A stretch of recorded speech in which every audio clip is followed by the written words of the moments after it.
А сейчас я хочу вам исполнить песню, которую учили беговой бедром. Хочу вам спеть ее. Он называется «Yangın yan Diyarbakır».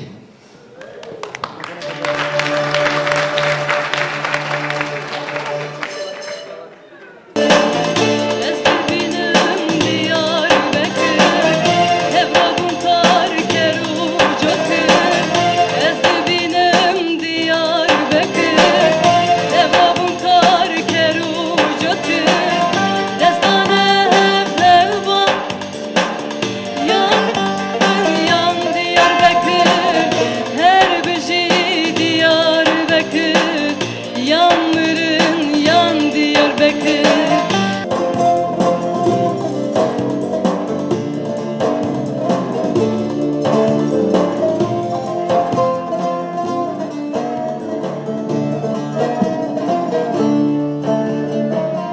Diyarbakır pozlu yâri, çare bir kutani.